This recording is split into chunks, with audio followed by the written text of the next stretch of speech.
Hello everyone. Today I'm here with HM2 Roush, a TCCC instructor for the United States Navy and Marine Corps. HM2, describe to us what is TCCC? Well, TCCC stands for Tactical Combat Casualty Care. It's what we use in the battlefield to ensure the survivability of our fellow soldiers, Marines, and sailors.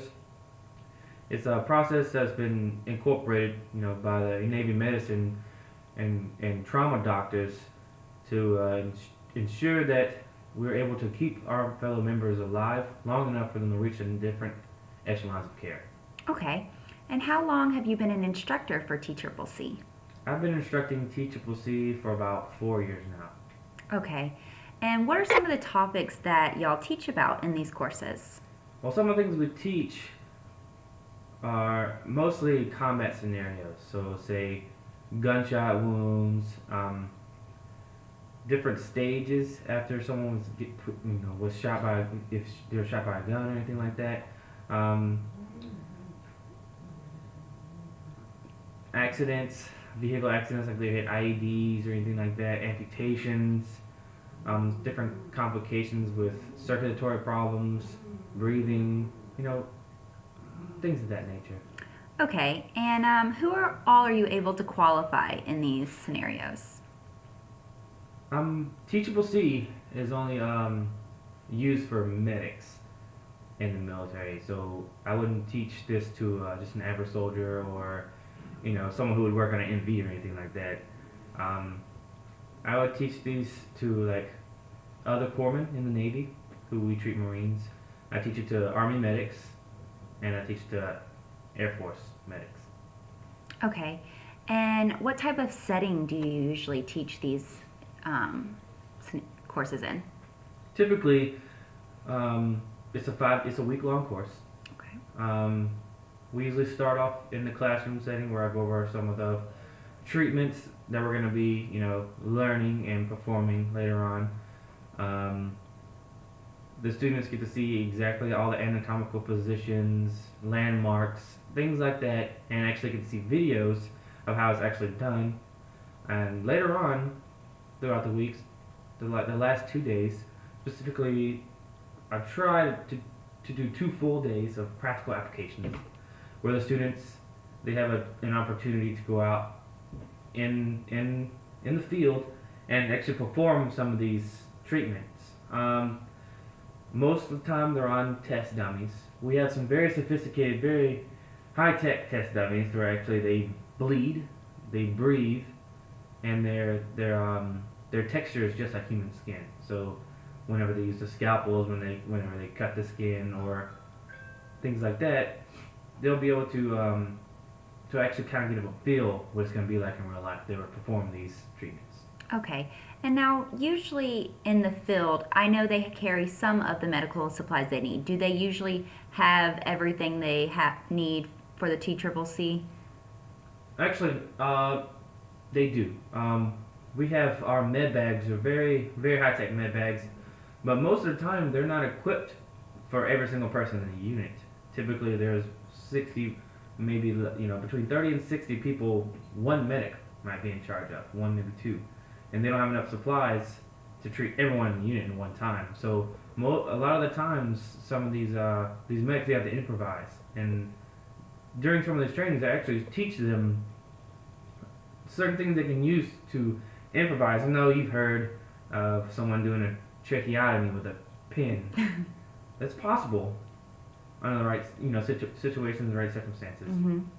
And actually I'm able to teach them how to actually effectively use the pin for a tube in a tracheotomy. Okay, and how do you evaluate the students after their courses being done? Typically, the final day, each student has to go through a practical application and is graded on it. They have to perform all their they have to tell me all the different treatments and what's involved in the treatments and show me all the tools and how to use the tools, and they have to show me the landmarks and anatomical positions and things like that. After they show me all of these, then we actually go into the field and they have to demonstrate some of it. Well, what I do is I randomly select a treatment, and I randomly select a fellow, a fellow person or a fellow soldier to go down, and I read off their injuries, Okay. right? And then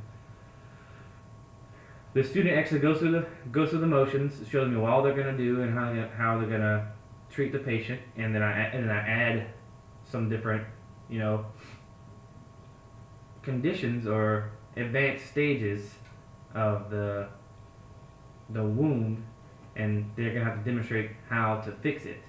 And then I throw in complications.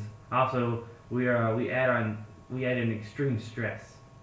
So someone's gonna be in their ear, yelling with a whistle. There might be gunshots in the background, loud, violent sounds. Okay. And sometimes they may be at night. Sometimes it may be in a room. Sometimes it may be smoke. There might be flashing lights. Typically, we're trying to do our best to let them have that feel of what it would be like in the combat zone. And with those extreme circumstances, how do the medics deal with them? Well, each person's different. We do have a remedial program. Mm-hmm. So say someone isn't able to perform under the stress, they'll have at least two other chances to go through and kind of like prepare themselves mentally Okay. for it. But not everyone can handle combat situations, and this is my job to ensure that these gentlemen and ladies are ready for a combat lifesaver. Okay. And how has TCCC affected the ways military perform their duties? Well, ever since TCCC has been incorporated to our medical training programs, there's been an 80% decrease in casualties on the battlefield. So what this means is we're able to keep patients alive long enough for them to reach the next echelon of care and eventually be saved. Okay. And do you think you've made an impact in the military in this way? Absolutely. I still have, other members that I've taught say, everything you've taught me, and actually they were actually able to use it in a real situation. And they said, eventually I'm able to reach out and touch other people's lives. The information that they got from my course, they were able to save another person. So that feels amazing that I'm able to reach out to so many people and potentially help save everyone's life. Okay. Well, that's all my questions. Thank you, HM2 Roush. Thank you.